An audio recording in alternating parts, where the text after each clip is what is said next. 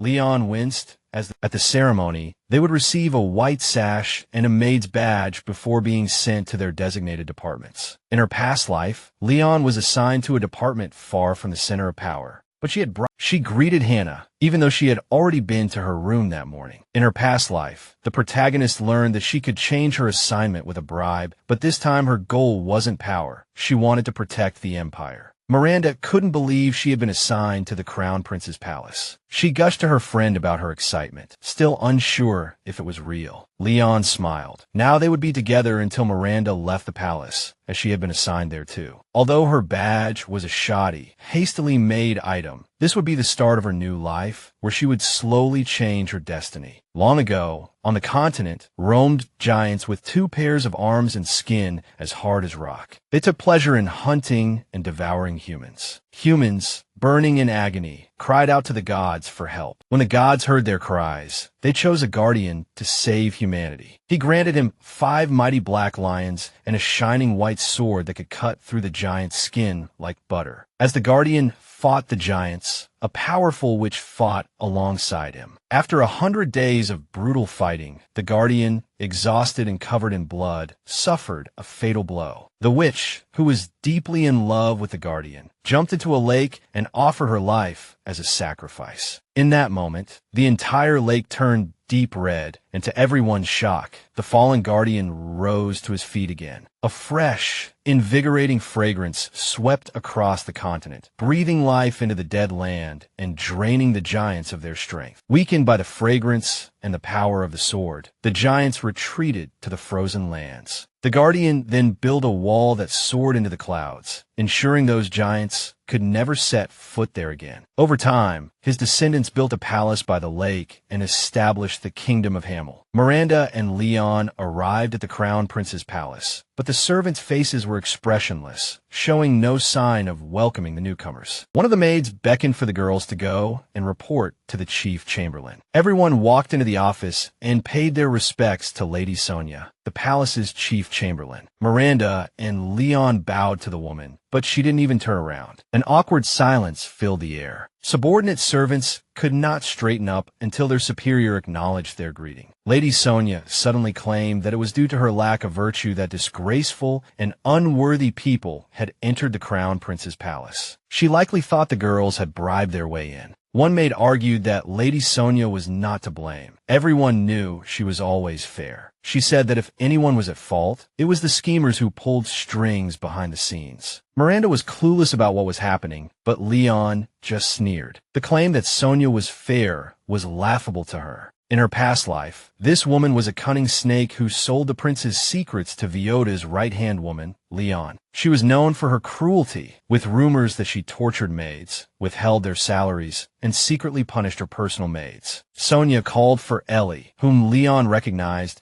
as the former head, maid's personal assistant. The woman ordered the newcomers to get out of her sight. Ellie hesitated for a moment, but quickly complied. She whispered for the girls to follow her so she could teach them the rules. They headed to the prince's back garden, where Leon and Miranda would be cleaning every day. There would be no roll call. They just had to show up for work every morning. Miranda looked around, stunned. They were expected to clean this entire place by themselves. Ellie was about to leave, but Leon suddenly stopped her with a question. The protagonist argued that the back garden was the responsibility of the groundskeepers, not the maids. She didn't understand why they were assigned to this area, but Ellie couldn't explain. Leon had always known Ellie to be a timid, weak, and overly cautious servant, crushed by Sonia's taunts. She had covered up the rumors to win the head maid's favor. But ruling by fear would only repeat the past, so Leon decided to be the first to make a change. She smiled and asked Lady Ellie to explain the situation, as they, being new, were unaware of the palace's internal affairs. Ellie, visibly more relaxed, said that the second prince had returned to the palace. Since he was about to become the crown prince, he had moved into the palace early and brought his horse with him. She remembered from her past life that the crown prince had brought his prized horse to the palace. The horse was much larger and stronger than an average horse, with an aggressive temperament, and it often ruined the garden and endangered the servants. The groundskeeping department had likely protested caring for the horse and refused to handle the back garden. Ellie said that was when the newcomers, accused of corruption, arrived. That's why Lady Sonia had pushed the task onto them. Miranda was shocked, having no idea what corruption Ellie was talking about. But Leon thanked Ellie for her thoughtful and helpful explanation. The girl, feeling she might have said too much, claimed she had something to attend to and hurried away. The protagonist noticed the pensive look on Miranda's face. She said she was happy to be assigned to the Crown Prince's palace, but now the hardest work had fallen on them. But her friend argued that there might be some misunderstanding. Miranda was a temporary maid whose dream was to return to her hometown with an allowance and have a beautiful wedding. In her past life, however, she got caught up in Leona's power struggle, was framed, disfigured, and thrown in prison. The protagonist had secretly helped her escape, giving her cash to leave the palace, and never saw her again. In this life, Leona wanted to keep Miranda by her side to protect her, but so far, she had only brought the girl trouble. As the protagonist was pondering this, her optimistic friend decided not to mope. After all, they hadn't been kicked out of the palace yet. She told Leona to work hard, and the misunderstanding would likely clear up on its own. Her words made the protagonist realize she couldn't just give up now that she had been given a chance to start over. If she wanted to protect the crown prince, she first needed to get rid of Sonia, who sold information. Besides, ousting the corrupt head, Maid would set a precedent for others, giving her and Miranda the upper hand. Miranda finally finished her morning chores, which had taken a long time. The girl panicked, saying she would miss lunch if she left now. But Leon had already arranged everything, handing her friend bread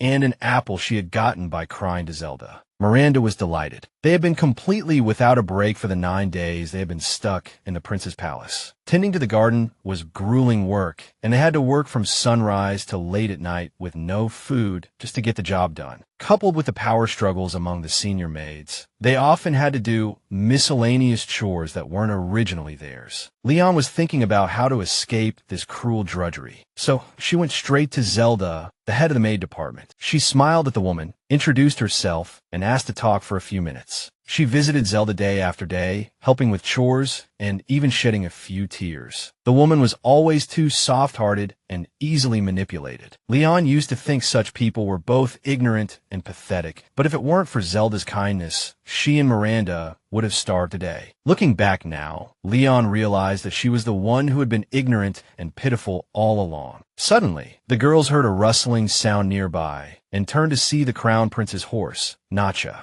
Miranda groaned. "This horse is here again, digging trenches." The horse had been refusing to drink the water they gave it, digging trenches in the garden to drink from instead. In the process, it trampled the flowers and plants, making a mess of everything. The garden was slowly turning into a disaster zone. No matter how much time the girls spent tending to it, the garden would be a mess again by the next morning. They had no chance to catch their breath. Miranda sighed. "Looks like we have to start all over again." Leon had heard that Nacha only listened to the crown prince, and that 3 servants who tried to feed or water it had been injured. This beast couldn't be tamed by force. We must adapt the environment to its habits. Leon realized the garden was clearly not suitable for Nacha, and an idea struck her like a bolt of lightning. Nacha was from a northwestern region, and its nature was not adapted to the plants of the central region. The heroine jumped up, already knowing what to do. "I'll be right back, Miranda," she promised. The first Emperor Hamel used the scent of the guardian to declare sovereignty over the continent. In those lands, scent was a symbol of power, but as time passed, it faded, and so did the power. Therefore, later emperors tried to replace the scent by cultivating experts and monopolizing their skills. This was why the Perfume Research Institute was located only in the imperial palace. That was where the heroine went to meet the imperial perfumer, Filmago. His skills were so divine that it was known he would one day be crowned the king of perfumers. Filmago had lived his life far from politics and power, dedicating his entire existence to the art of scent. Believing a man like him would help her, Leon politely introduced herself to the perfumer. Leon said she had heard rumors of Mago's travels across the continent, so she had come to ask about the northwestern continent. When Leon asked if Phil had heard of the crown prince's favorite horse, he understood the purpose of her visit. Leon shared her suspicion that the plants in the crown prince's garden were not suitable for his horse. Phil was impressed by Leon's insight in connecting the horse's aggression to the plants. However, it would be difficult to find plants from a northwestern continent here, as the environments were too different. But the well-maintained royal greenhouse might just work. Phil had seeds from the northwestern border region, some of which were quite hardy. He believed the horse would not reject these plants as it did those from the southeast. Leon's words also jogged Phil's memory about the horses of that region. He handed Leon a small vial of dried leaves from the Carthago region. The horses of that region had a very keen sense of smell and the scent of these herbs was used to train them. Phil handed her the vial. Since she worked in the garden, she would often interact with the second prince's horse. If you stuff the dried leaves into a cloth and wave it, the horse will obey. Leon was delighted that she had not only gotten plant seeds, but also leaves that could cheer Nacha up. Just then, she saw the horse charging at a servant again. The animal looked even more agitated than usual. To find out what happened, she rushed over to Miranda. Miranda said that while Leon was away, a servant had approached Nacha to feed it, but the horse stared at him with a look that froze him with fear. He collapsed to the ground in terror, while the horse looked as if it were mocking him. The servant, enraged, threw a bucket of feed at Nacha. Chaos then erupted. Leon handed the plant seeds to Miranda and told her to step back. She was determined to take control of the situation and handle it herself. Just as Phil had taught her, she wrapped the dried leaves in a cloth and waved it in front of the horse. Miranda, watching all this, trembled in fear for her friend. As the horse reared up in front of Leon, she squeezed her eyes shut. Miranda cautiously opened one eye and gasped in astonishment. Her eyes couldn't believe the sight before them. The servants surrounded Leon, wondering who this girl was who had successfully calmed the second prince's horse. Just then, the head butler, Gerard, and his assistant, Bats, entered the garden. Drawn by the commotion to find out the cause, Crown Prince Carmen Rudel strode in, his expression grim. He silently watched Leon stroking the calmed horse. The prince ordered Bats to report what had happened here. He listened carefully to the story of how the servant had thrown feed at the horse, enraging the animal. The prince turned to Leon and asked if it was true that she had calmed Nacha. Leon, clutching a piece of cloth in her hand, bowed and confirmed the prince's words. Carmen ordered the girl to raise her head and ask for her name. After Leon introduced herself, the prince praised her for calming the horse and cleaning up the mess. Thinking the maid would probably want a reward, he gave her a chance to state her wish. Leon hadn't expected an opportunity to come so quickly. If it had been the old Leon, she would have asked for gold and jewels, but this time she wanted to live a different way. So she respectfully requested to be assigned as His Highness's personal attendant, along with Miranda. The prince was taken aback by the girl's wish to serve him personally. He hesitated, but Leon insisted she had no other request. Just as the prince was about to agree, Sonia suddenly appeared in the garden, ready to stop it all. She claimed that newcomers who hadn't completed their training could not directly serve His Highness. Sonia insisted there were rules and regulations for promotions. If the prince ignored these rules and appointed a new maid as his personal assistant, it would undermine the rules. Therefore, as the head maid, she could not approve their promotion. But Carmen suddenly asked the woman who the master of this palace was. Sonia didn't understand what he was getting at. He took a step closer, his eyes flashing with anger. He repeated his question. The woman nervously replied, "It is you, Your Highness." As the master of not only the palace, but also of her, Carmen saw no need for her to approve his decisions. So he sharply ordered the maid to shut up and get lost to a place he hadn't summoned her to. Then, the prince instructed Gerard to approve Leon's request and appoint the two girls as his personal attendants. The maids thanked His Highness. Meanwhile, the humiliated Sonia remained standing there with her head bowed. The scene shifts to the conference room of the Crown Prince's palace. For the staff and maids attending the meeting, Bats noted that the tension in the room was unusually high. He told his companion that it was all because of the two newcomers who had asked the prince to make them his personal maids. His Highness was already handling state affairs and preparing for the succession to the throne, and his schedule was extremely tight. Originally, the prince was supposed to have 15 to 17 servants assisting him, but His Highness hated crowds, so he had reduced his entourage to 3 attendants and 1 maid. The existing attendants were already limited in their ability to serve him, and now, with the addition of new maids, things became even trickier, so complaints began to arise. The prince couldn't fire the 2 girls because he never went back on his word. The existing direct maids were boycotting this. But even the head maid Sonia, who had been warned, and the head butler Gerard were unresponsive. Gerard knew that even if he personally asked the prince to reconsider, the prince would not take back his decision. He had served the royal family for 32 years, but still couldn't read the prince's mind. At first glance, he seemed generous to his subordinates, but the truth was, serving him was no easy task. Despite spending most of his time outside the palace, the prince achieved remarkable accomplishments without showing any sign of struggle. Rumors about Carmen's extraordinary nature said that the death of the first prince was the god's way of making the second prince the true guardian. Now that he had personally chosen a maid to keep by his side, Gerard couldn't fathom the reason behind this decision. He told the maids that their duty was to follow the prince's will with all their hearts. So there would be no changes to the schedule, and he would not accept any objections. According to Gerard, they would follow the prince's orders and keep a close watch on the two maids. Leon and Miranda, if any flaws were found in their work,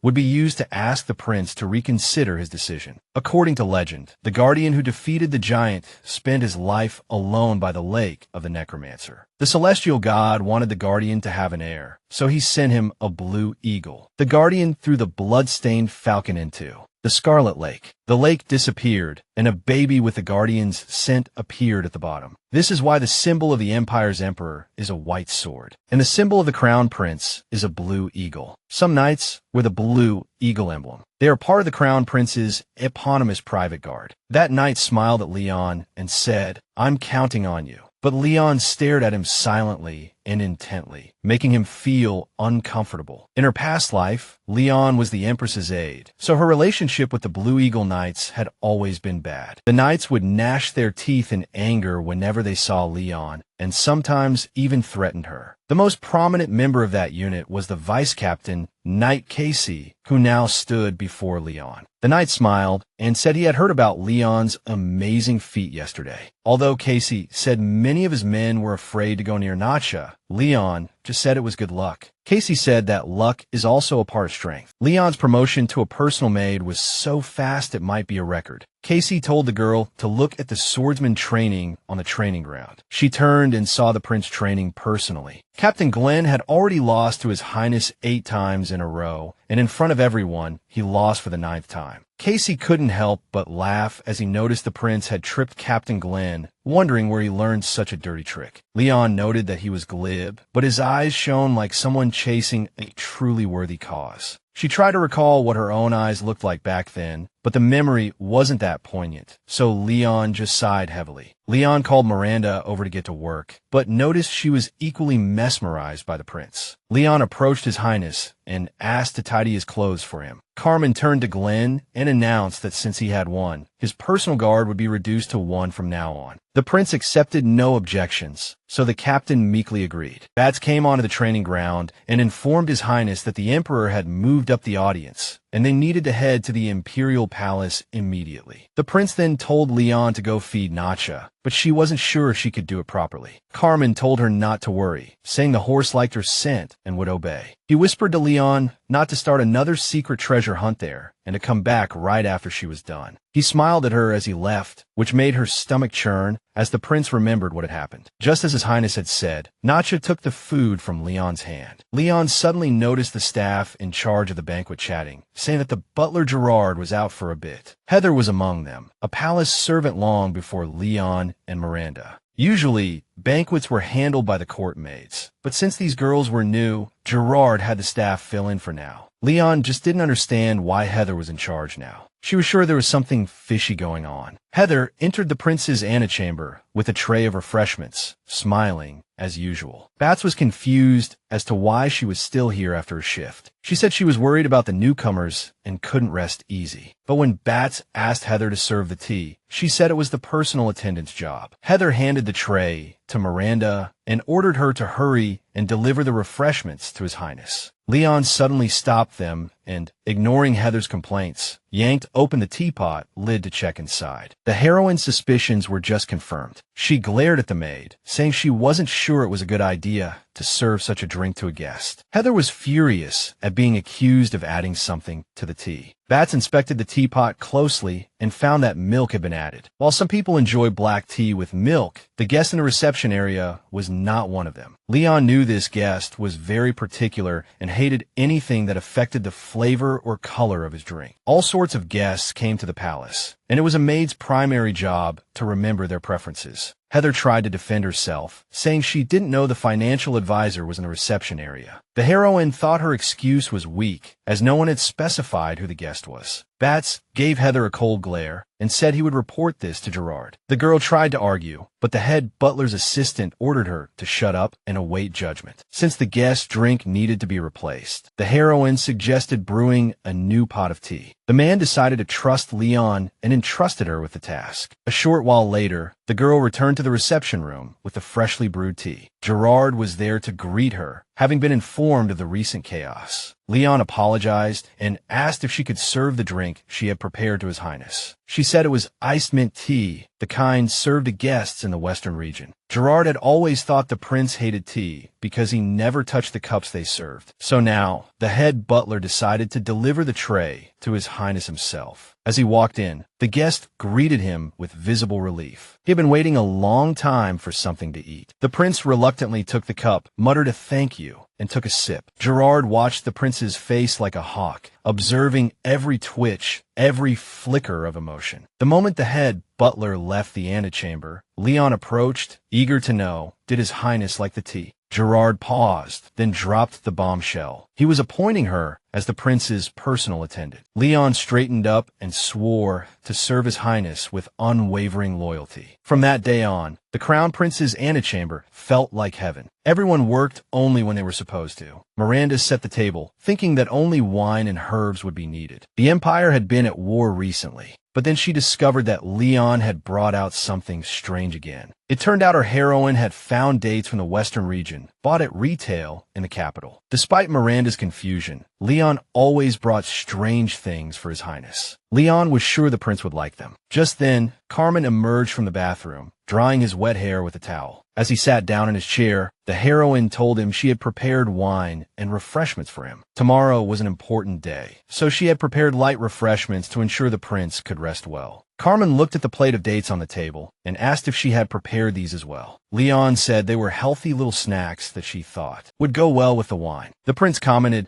that she was surprisingly accurate about his preferences. The maids began to prepare to leave, but Carmen told Leon to stay. After Miranda left, the prince told Leon to come closer. Leon obediently walked to his chair, and Carmen told her to lift her chin. The prince suddenly said that although things were peaceful now, he wanted her to feel at ease here. Since Leon came to the palace, things had become much easier, and Carmen no longer felt so lonely. The prince offered to grant her any wish, but she said he had already given her what she wanted. When Carmen asked if that meant Leon wanted to stay by his side, she nodded. She wanted to be by His Highness's side, and that was all she needed. He watched Leon in silence for a moment, then declared that he understood her feelings, and dismissed her. After wishing the prince a good rest, the heroine left his chambers. Now alone, Carmen picked up a date from the plate and muttered to himself that Leon's actions had earned her more respect. He turned to his left and asked, "What do you think, Jahangir?" A tall, blond man with cold eyes appeared in the room like a ghost. Jahangir said she didn't seem to be lying. Carmen agreed, but that was exactly what creeped him out. How could someone so young and inexperienced maintain such composure? Moreover, Leon's knowledge of his preferences was starting to unnerve Carmen. Jahangir told the prince to calm down, as the results of the investigation into the girl would be out soon. Carmen sneered. Of course, His Highness had ordered an investigation into the matter. After Leon left, Miranda caught up with her, her face full of concern. Leon noticed that other servants were eavesdropping. She told Miranda that the prince had praised her for her excellent work, loud enough for the whole room to hear of her success. Leon had always known the prince would ask around to help him adapt to the palace. She had used the experience she had gained before. It was like a debt owed from a past life, but Carmen had suddenly offered to grant her wish. Leon hadn't expected him to test her like that. The Hamel Empire had few offspring, so the emperors kept many concubines to continue the bloodline. But the gods of the empire didn't seem to favor them, and they always had only one son. Since the Guardian's scent completely disappeared 100 years ago, the number of descendants had somehow increased a little, but it was still too few. So, Carmen Rudel, who inherited the power of the monarch, was kneeling before the emperor. He swore to annihilate the heretics threatening the empire and dedicated himself to completing the unification of the continent at all costs. The current emperor had dozens of concubines in addition to his official wife, the Empress. But the Empress had only given birth to 2 children, the late crown prince and the current one, who was born to a concubine. When the first prince died, suddenly, the only one left to inherit the throne was Carmen. So the emperor declared him the crown prince, who would succeed him on the throne. Leon watched the ceremony like the other servants. Then, the servants swore an oath of allegiance to His Highness and promised to protect him until he ascended the throne. After the ceremony, Carmen asked Leon if she had prepared his horse for departure. The heroine had already fed His Highness's horse early in the morning and had it ready. As the prince was giving Leon his orders, the head maid Sonia and other maids approached. Sonia suggested that His Highness take a short break before his next meeting. The maids surrounded the prince to congratulate him, and Leon noticed how tired he was. Carmen really hated excessive attention or socializing. But for some reason, today, the usually aloof prince showed a special warmth to everyone. Leon was caught off guard. This side of Carmen was unexpected. He was usually stern and unceremonious. But that kindness didn't last long. Carmen sharply ordered everyone to disperse and let him rest before his next meeting. As he walked towards his quarters, the prince yelled at them not to disturb him until he came out on his own. After the door closed behind him, Sonia suddenly turned to Leon. She declared that there were enough hands here and that Leon was not needed. But since Leon was free, Sonia gave her the chore of washing the dormitory bedding. Faced with Leon's confusion, Sonia quickly explained that it was a festival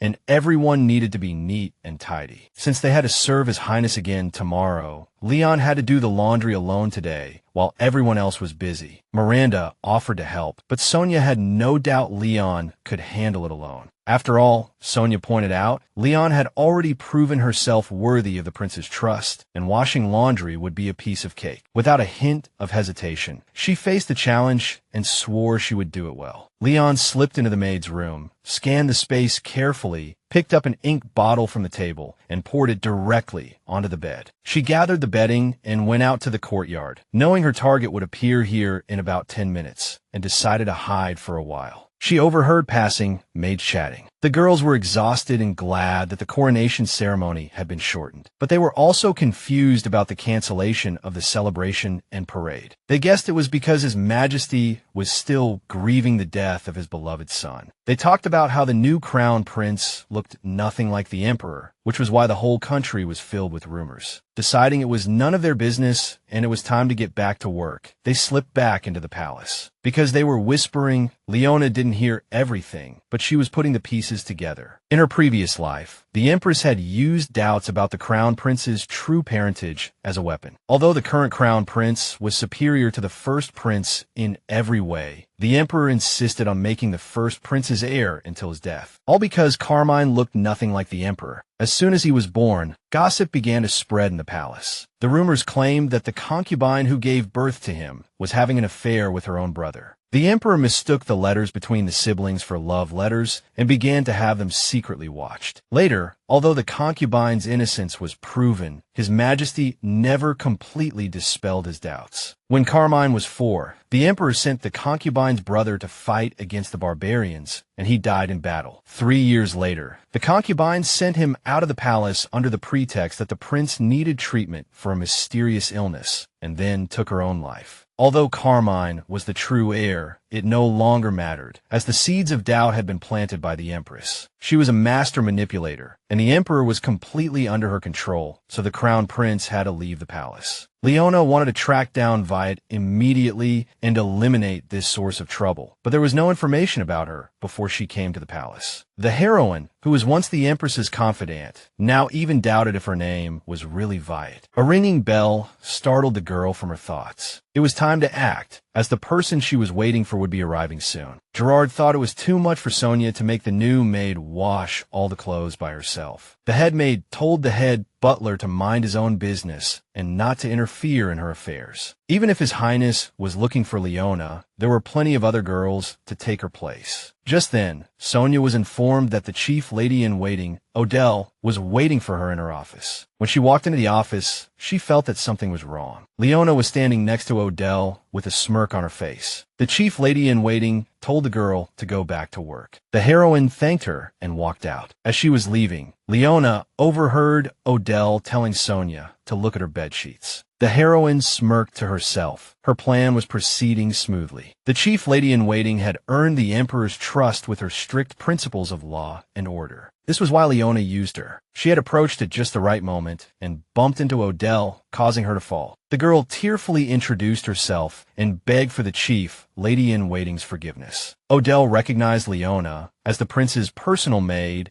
and immediately demanded to know why she wasn't with the crown prince on such a crucial day. Leona told her that the head maid, Sonia, had sent her to do the laundry. Odell realized that the girl was not favored by Sonia, but still didn't understand why she had been sent to the palace. Leona said she had accidentally spilled ink on Sonia's bedding and didn't know how to remove the stain. Because Sonia had forbidden her from asking the crown prince's servants for help, she thought she could only come here. Leona said she was scared and couldn't handle it alone, and that Lady Sonia's bedding was made of a special fabric. Then she held up the luxurious bedding fabric for Odell to see. Odell recognized it as the finest fabric from Iran, and the two ladies exchanged a look and ordered Sonia to be brought in at once. Leaving the office, Leona overheard Odell reprimanding the head maid for using prohibited items without permission. She would personally inspect everything Sonia had illegally brought into the palace. The heroine smiled triumphantly. She had successfully gotten revenge on her bully. Sonia was severely punished that day, and rumors spread through the palace that she had been temporarily relieved of her duties. Leona couldn't sleep, her mind racing with thoughts. Sonia's temporary dismissal was not the end. To get her out of the palace for good, she would need someone's help. The heroine got up, left her room, and walked to a door, knocking and saying she had something urgent to discuss. Ellie opened the door. "What are you doing here?" she asked, wringing her hands nervously and asking to postpone their talk until tomorrow, saying it was a bit inconvenient right now. The heroine first apologized, then grabbed Ellie's hand, revealing her cut wrist. The girl knelt before her, pleading, "Leona, please don't tell anyone." The heroine put her arm around Ellie's shoulders and said, "I'll help you." A month had passed since the coronation ceremony. After Sonia's dismissal, the palace was in chaos for a while, though everyone soon returned to their posts. The loss of his eldest son had left the emperor devastated, and he continued to neglect his duties, forcing the crown prince to take on all affairs. After another long meeting, an exhausted Carmine told everyone to rest, but for some reason, the chancellor did not leave and remained in the office. Seeing the crown prince's confusion, the man explained that he wanted to discuss a proposal in private. Hearing this, Leona suggested clearing the table so the gentlemen could talk in peace. The chancellor turned to the maids, thanked them for the excellent tea, and praised the girl's elegant taste. Miranda collected the cups from the table to wash them. Meanwhile, Leona was surrounded by other servants. The servants were excited because it was the first time the chancellor had praised the palace's tea. Although they were all praising the heroine, she knew that the chancellor would praise anything as long as it had enough sugar. The servants thanked Leona for her guidance, as she had even prepared different drinks for each minister. But she just humbly accepted their praise. In reality, the heroine was very pleased with everyone's recent performance. After Sonia left, Gerard returned to his post. The position of head maid was given to Ellie, with Bart's helping her. Since some senior staff were dismissed along with Sonia, the senior servants who used to only shirk their responsibilities also started to work. Even those who had tried to interfere in the past now reported to Leona, and her status in the palace had clearly risen. But the heroine didn't actively get close to them, so they tried every means to establish a connection with her. In her past life, she had used people like them for her own benefit. Although these people who easily bowed to power would become a threat after Viet's arrival, Leona had not yet taken any action. Taking advantage of the moment, the chancellor stepped out. The heroine interrupted her conversation with the servants. They offered to help her, but she refused. Leona decided to clean the office by herself so as not to disturb the prince and told the servants to see the guest out. Upon entering the room, The heroine was surprised to find Carmine asleep. The girl wanted to cover him with a blanket, but remembered hearing that he was always warm-bodied. Leona decided to take off the crown prince's shoes and was surprised to find he wasn't wearing any socks. Leona found it amusing, thinking that Carmine must hate the restrictive formal wear. She reached out to loosen the prince's tie, but just then, he opened his eyes and grabbed her hand. The heroine apologized for disturbing him and explained that she just wanted to make him more comfortable. Carmine silently stared at his own hand, which had been clenched in his sleep. Then, still without a word, he let go of the girl's hand. Leona took his silence to mean he was fine and decided to quickly tidy up and leave the room. She loosened the prince's tie, gave a small bow, and went about her other tasks. Leona told him to rest well before the next meeting, although there wasn't much time left. Noticing her smile, Carmine wondered what was amusing her and if it had to do with his bare feet. A short while later, the crown prince introduced his guest, Jehangun, to the palace servants. Gerard promised to do everything possible to make the guest's stay in the palace as comfortable as possible. Carmine noticed that the head butler's tone was very polite. The prince's personal guests were usually teachers or close friends who stayed in the palace. But Jehangun was a foreigner, and the empire was not very welcoming to strangers. Carmine worried the servants would be rude to him, as it was unusual to host a foreigner in the palace. But to his surprise, they treated the guest with respect and dignity. Leona appeared in the hallway, greeted the crown prince, and promised to do her best to serve his good friend well. At Carmine's request, Jahangir had looked up all the information he could find on the girl. But of course, a few pages were not enough to truly understand her. In life, some people look down on others because of their status, while others obey out of fear. Leona, on the other hand, acted subserviently, but did not yield to the authority of others. She served but did not worship, and she questioned everything and everyone. Carmine couldn't understand why. Even so, he didn't want to push her away. The prince ordered Leona to go bathe Nacha, telling her that he would feed the horse himself today. As he followed her, he thought to himself that time would reveal what kind of person she truly was. Jahangir suddenly turned and walked away. Gerard tried to stop him and offered to accompany him, but he wouldn't listen at all. Carmine told the head butler not to worry about the guest, as he would be back before dark. The prince added that anyway, Jahangir wouldn't speak to anyone but him. So the crown prince told Gerard to focus on his duties and check if the minister had arrived. Meanwhile, Leona went out on an errand for his highness and began to wash his horse. The girl took out several types of soap for Nacha to choose from, asking which one it preferred. When the horse nudged one of the soap bars with its nose, Leona marveled that the animal was smarter than most people. Suddenly, the girl noticed Nacha glance to the side, as if snickering. When she also looked in that direction, she saw the crown prince's guest, Jahangir, right in front of her. The man walked up to the horse and offered it half a pomegranate. Leona watched in shock as the horse devoured the strange fruit she had never seen before. She recalled from her past life that the crown prince used to bring back barrels of these pomegranates from the western regions. She asked Jehangun if it was a pomegranate. After feeding the horse, the man, still without a word, stood up and walked away, completely ignoring Leona. He felt just as strange and mysterious to her now as he did in her past life. Back then, the heroine had tried to find the crown prince's weakness before meeting Jehangun, but she couldn't get any information on him. Besides the main race on the continent, there were representatives of 5 different races, the largest of which lived in the west. Each representative had unique features, including the Katago tribe in the northwest. They were tall with dark skin, red hair, and small horns. In the desert regions were the Lumen, whose people had brown skin, gray eyes and hair, and pointed ears. In the southern jungles lived 2 tribes, one being the Siobi, who had green skin, white hair, and dark green eyes. The nearby Saya tribe had white skin, black hair and eyes, and were covered in huge scars. Jehangun looked almost identical to an imperial citizen, and at first glance, it was impossible to tell who he was. Only the wooden earring on his right ear gave him away. Last time, Leona had investigated even the smallest tribes, but found nothing. Strangely, the strange man disappeared without a trace after the prince lost power, and then the prince himself vanished. The heroine searched for them both to protect the young heir, but still couldn't find them. Now Leona needed to be prepared for any outcome, and this time she was determined to uncover everything about Jahangir. Although she never figured out his tribe in her past life, she did discover one interesting detail. As night fell, Carmine complained to Jahangir that the ignorant nobles were driving him crazy. The crown prince didn't know what to do. His father, the emperor, wasn't working at all, and the council was a mess. He wondered how much longer he had to play by their rules. Jahangir calmly replied that Carmine already knew the answer. The crown prince sighed heavily and called for the head butler's assistant. When Bart came in, he asked him to fetch some wine. Carmine slumped into a chair and suddenly realized that Jahangir would need a different drink. The man insisted it was too late, so he wouldn't touch any alcohol. The prince thought that ruling through the council wasn't working, and the old man had no intention of stepping down. The emperor pretended to yield, but was pulling the strings from behind the scenes, while the advisors were always wise after the fact, delaying every meeting. Carmine thought he needed to make a deal with the chancellor, or they would be a stalemate. Although Jahangir was surprised that the prince had accepted the chancellor's proposal, he knew they had no other choice. Their conversation was interrupted by Leona, who came in with the wine. She was about to excuse herself, but Carmine stopped her, asking why she had brought two types of wine. The maid said she wasn't sure of Lord Jahan's preference, but she could get something else if he wanted.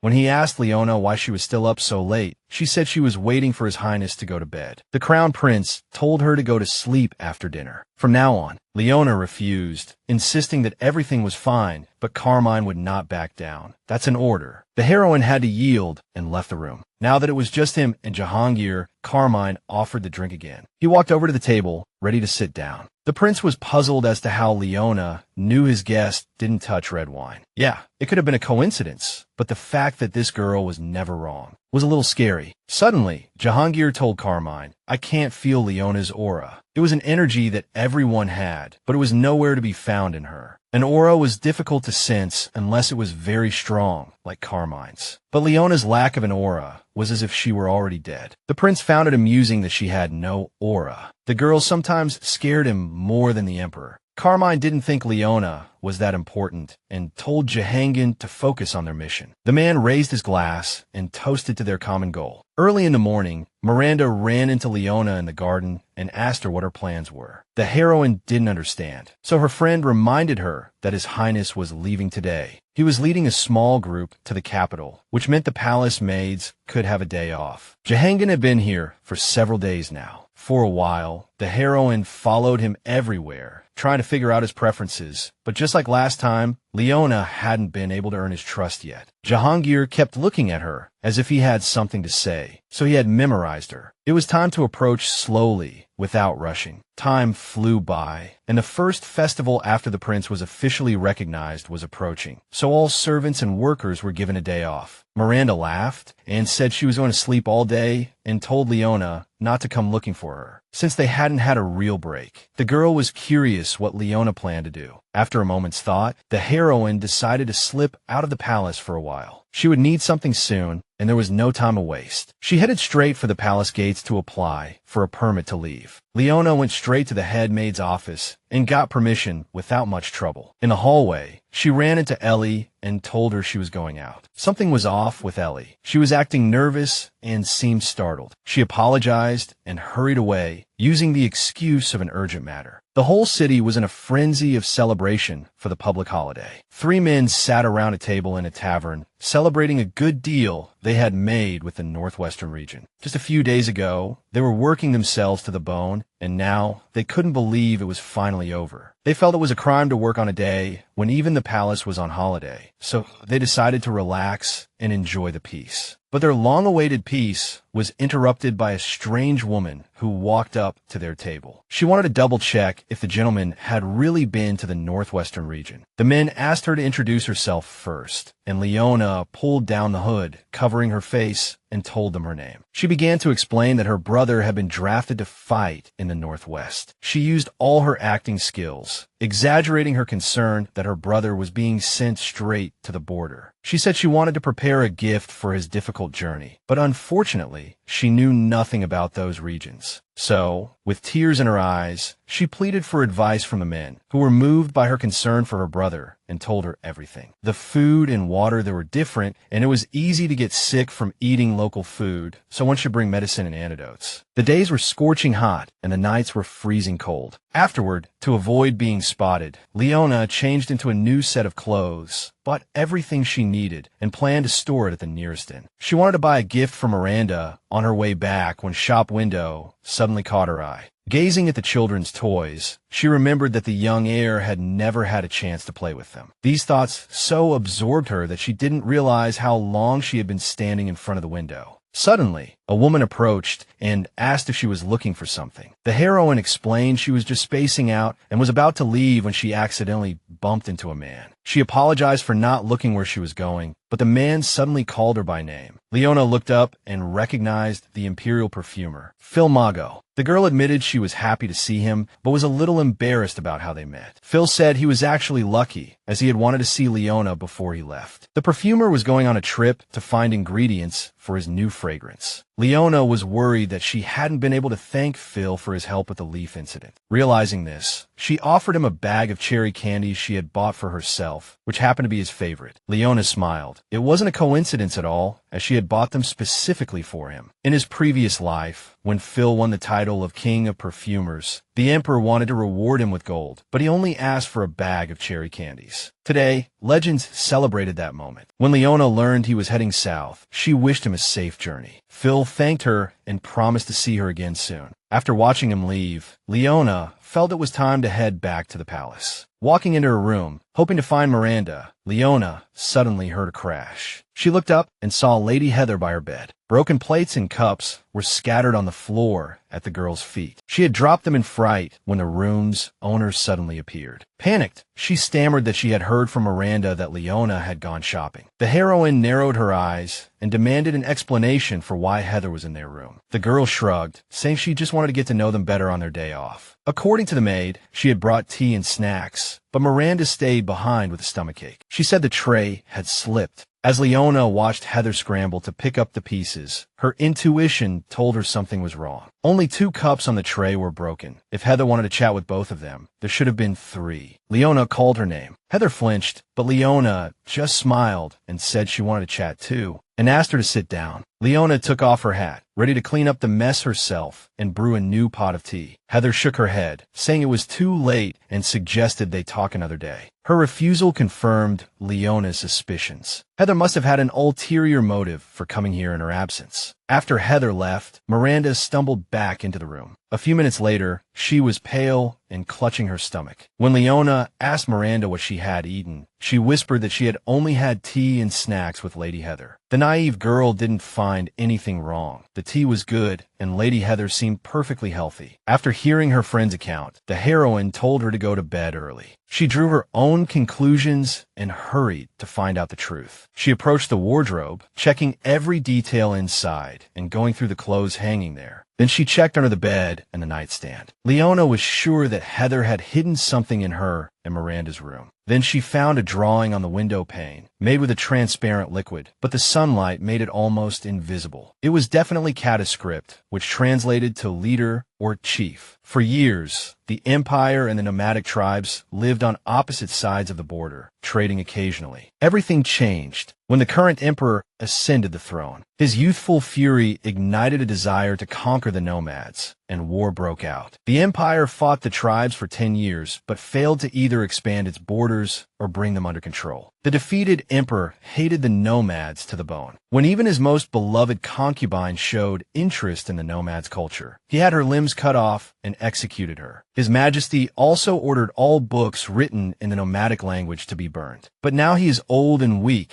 which is why Nacha and Jahang are allowed to remain in the palace. Nevertheless, the nomadic script was still forbidden, and if discovered, exile was the lightest punishment one could expect. To her, the despicable tricks her rivals used to eliminate the 2 obstacles, Leona and Miranda, seemed utterly pathetic. Although she had used the same method to take down Viet's enemies in her past life, Heather probably didn't know that this method had certain drawbacks. Late that night, the maids of the Department of Palace Order burst into the girls' room. They ordered Leona and Miranda to leave their bedroom immediately and stand in the hallway. The maid ordered the girls to kneel at once, and they did so without hesitation. A tearful Miranda begged for an explanation, asking why they were being suddenly searched and what was happening. Leona held her friend's hand and comforted her, telling her not to worry since they had done nothing wrong. The officer on duty declared that only one girl was guilty, as such things were usually done alone. She announced that an inscription in the nomadic language had been found in the room. The maids who heard the commotion began to whisper in surprise. Since using the script was illegal, the officer on duty demanded they confess which girl was guilty, promising that only one would be punished. But both girls remained silent, holding each other's hands tightly. Not getting the answer she wanted, the officer on duty announced that both would be held responsible. Before accepting the punishment, Leona asked the lady to specify where the inscription was found. The officer on duty replied that the inscription was written on the bedroom window with translucent ink. The protagonist objected to the accusation and demanded proof that they had written it. Otherwise, she boldly speculated that someone had snuck into their room and deliberately left the mark there. Although the officer on duty was starting to lose her composure, Leona remained calm and asked another question. She asked if a vial containing that special substance had been found in their room. Neither Leona nor Miranda knew about the markings, but the Department of Order had found everything quickly, which meant someone had tipped them off. She suggested that the person likely looked like a subordinate of a nomad. When Heather heard this, she yelled that it was nonsense. Her revealing outburst made it clear that she was the one who had reported the girls. The protagonist got up from the floor and told the officer from the Department of Order about the strange events of the day. Leona explained that Heather had visited their room while she was away, and that Heather had been left alone in the room when Miranda went to the restroom after bringing tea. At this, the girl tried to defend herself, saying she had only wanted to make friends and had accidentally discovered the markings on the window. If that was the case, Leona questioned how Heather had recognized it as the nomadic script. The tribes used strange shapes and patterns in their writing, which Imperials would call scribbles. But Heather had clearly recognized the words, so Leona demanded to know where she had learned the nomadic language. The protagonist had let the girl walk right into her trap and gave the officer on duty a meaningful look. The lady ordered her assistants to search Heather's room. For this foolish plan to succeed, they needed to prepare the evidence in advance and ensure it was first discovered by someone who could recognize the script. In her past life, Leona had snuck the ink into her victim's room and bribed a servant whose father was a translator to testify. Heather's preparations were sloppy, and now the ink was found in her room, along with torn pieces of cloth in the trash can. When they pieced the fragments together, sure enough, the same message appeared. The guards ordered Heather to be taken to the interrogation room, but she suddenly began to resist, screaming, "It wasn't me." The girl claimed she was following Sonia's orders and that Sonia had smuggled the ink and the cloth with the markings into the palace. Heather demanded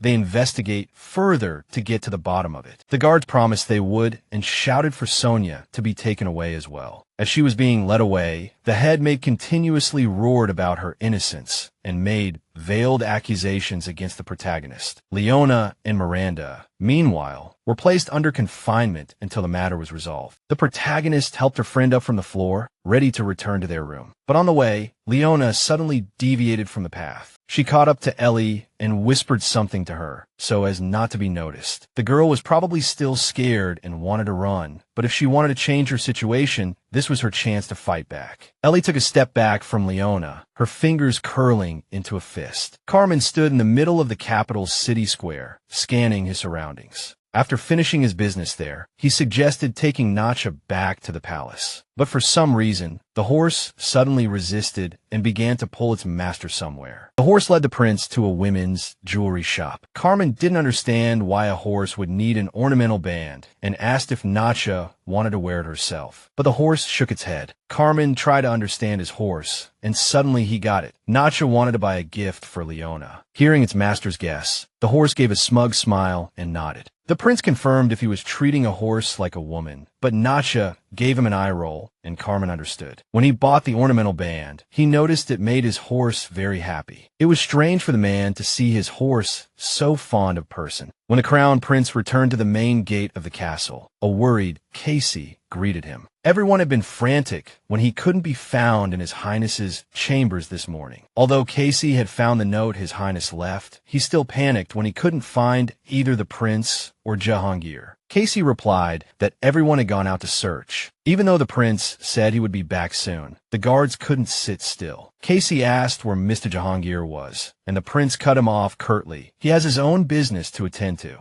The knight was very repulsed by this person who ignored everyone and even left His Highness behind. Carmen told the kid to shut up and open the gate. As soon as the prince entered, he noticed Miranda and Leona were missing from the welcoming party. Bartz hesitated for a moment, then stepped forward to explain the situation. He told His Highness that both girls had been caught up in an investigation and were currently in confinement. They could not perform their duties until the investigation was over. Bartz, still bowing, wondered why His Highness was silent. When he finally looked up, he saw a strange smile forming on Carmen's face. A second later, the crown prince burst out laughing. "I knew she was a variable," he said, "but this is truly extraordinary." Carmen told the servants he was going to the garden to be with Nacha for a while and dismissed them all. Then he told Bartz to relay his orders, drop all charges against the girls, and bring Leona to him. After giving the command, the crown prince and his horse headed for the garden. The servants stared dumbfounded at his retreating back, stunned by the insane sight. None of them had ever expected His Highness to laugh. Carmen strolled through the garden, still laughing, marveling at where this wild maid could have possibly come from. He couldn't figure out if Leona was really just an ordinary servant. She was level-headed and quick-witted, and that kind of sharp thinking wasn't something one was born with. Carmen even began to suspect she might be a spy from another country. But even if she was, he had no way to prove it. The protagonist interrupted his thoughts by rushing into the garden, wanting to know why he wanted to see her. Carmen handed her a small box and said, "This is from Nacha."